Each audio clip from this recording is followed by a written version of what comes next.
जन्नत वो जगह है जहां कुछ भी कर लें अल्लाह नाराज नहीं होगा।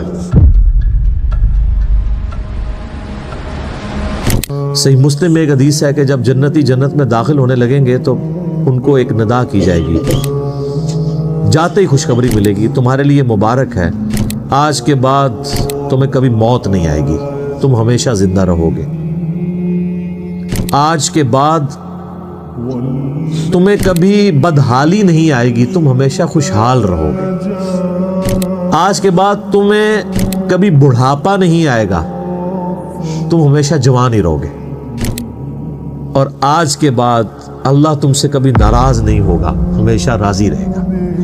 यानी दुनिया में तो सबसे बड़ी अहले ईमान के लिए टेंशन ही यही है ना कि मैंने ये किया तो नाराज ना हो जाए। जन्नत वो जगह है जहां कुछ भी कर लें अल्लाह नाराज नहीं होगा। हर वो चीज जो दुनिया में भी जुर्म थी वहां जाके वो जुर्म नहीं रहेगी। दुनिया में मर्द के लिए सोना पहनना हराम है और जन्नत में सोने के कंगन पहनाए जाएंगे, रेशम का लिबास पहनाया जाएगा। कुरान पाक में आता है, बुखारी मुस्लिम में दर्जनों हदीस हैं। जिसे शौक हो तो मिशकातुल मसाबी की 3री जिल्द में जन्नत वाला चैप्टर पढ़ लें तो आपको अंदाजा होगा कि जन्नत में अल्लाह ताला ने क्या कुछ रखा है इंसान के लिए। लेकिन ये बात अपनी जगह है, एक हकीकत है कि जन्नत पहुंचना बड़ा मुश्किल है। ये सबसे बड़ा अलमिया है। ये तो बाबों ने आपको एक खुदा का तारुफ करवाया ना कि जन्नत तो अपनी जेब ही है। किताबें ये नहीं बताती, किताबें कुछ और ही बताती। सही मुस्लिम में हदीस है कि अल्लाह ताला ने जन्नत को नागवार चीजों से ढांप रखा है। यानी जन्नत तक पहुंचने के लिए कई नागवार चीजों से आपको गुजरना पड़ेगा, फिर जन्नत आएगी। और जहन्नम को अल्लाह ताला ने खुशनुमा चीजों से ढांप रखा है।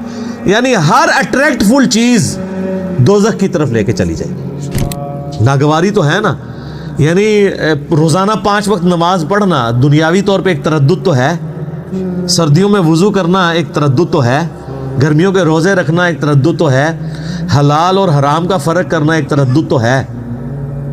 और दूसरी तरफ आप जो अपनी मर्जी के मुताबिक कोई भी काम करते जाएं वो सीधा आपको दोज़ख की तरफ ले जाएगा, जो आप अपनी मर्जी से करेंगे। और जो अल्लाह की मर्जी से करना पड़ता है उसमें तरद्दुद तो है, ज़ाहिर वो नफ्स के खिलाफ है। तो ये मुस्लिम शरीफ की हदीस कमाल हदीस है कि जन्नत नागवार चीज़ों से ढांपी हुई है और जहन्नम खुशनुमा चीज़ों से। इसकी एक्सप्लेनेशन जामे तिरमिज़ी में, सुनन अबी दाऊद में, सुनन निसाई और इब्ने माजा में है कि जब अल्लाह ताला ने जन्नत को पैदा किया तो हज़रत जिब्राईल अलैहिस्सलाम से कहा कि जाएं जन्नत को जाके विज़िट करें कि मैंने कैसी रहने की जगह बनाई है। जब हज़रत जिब्राईल अलैहिस्सलाम जन्नत गए और उसकी खूबसूरती देखी तो अल्लाह ताला ने कहा कि जिब्राईल कैसा पाया जन्नत को? उन्होंने कहा अल्लाह तेरी इज़्ज़त की कसम, कोई बंदा ऐसा नहीं होगा जो इसमें जाने के लिए जान धड़ की बाजी ना लगा दे। क्या ज़बरदस्त जगह तूने बनाई है। अल्लाह ने फरमाया अच्छा। अल्लाह ताला ने जन्नत को नागवार चीज़ों से ढांप दिया, जो मुस्लिम शरीफ की हदीस है, और कहा आप जाके ज़रा जन्नत को देखो। जब वो देख के आए तो उन्होंने कहा तेरी इज्जत की कसम मुझे नहीं लगता कोई बंदा जन्नत में जाने में कामयाब होगा, इतना मुश्किल है। सर ये है किताबों का खुदा। यहां कहते हैं नहीं जनाब, एक दफा भी पढ़ लिया एक दफा भी पढ़ लिया, एक फेरे ही लगेगा। और सूरह फुरकान में अल्लाह फरमाता है कि जहन्नम हमेशा रहने के लिए भी बुरी जगह है और एक लम्हे के लिए रहने के लिए भी बुरी जगह है। आप लाख कहते रहे कि फेरा लगेगा। अच्छा ये फेरा भी इसलिए हम कहते हैं कि हमने कभी इस फेरे को इमेजिन नहीं किया, आपको इधर ही बैठे बैठे इमेजिन करवा देते हैं। अगर किसी शख्स को ये कहा जाए कि एक फजर की नमाज छोड़ने पे आपको फजर से जोहर तक एक ऐसे कमरे में वक्त गुजारना पड़ेगा जो 10 बाई 10 फीट का होगा, उसमें 100 कोबरा सांप होंगे, 100 बिच्छू होंगे, 100 अजदहे होंगे, लेकिन सिर्फ फजर से जोहर तक बस, तो कोई इमेजिन भी कर सकता है इसको? वो इन सांपों को तो आप मार भी सकते हैं, तो जहन्नम के सांप के बारे में कोई सोच भी सकता है? चूंकि हमने इमेजिन नहीं किया होता इसलिए एक फेरे की बात करते हैं।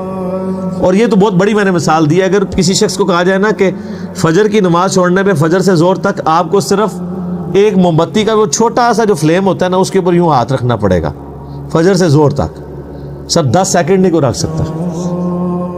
تو یہ کہنا آسان ہے پھیرے والی بات.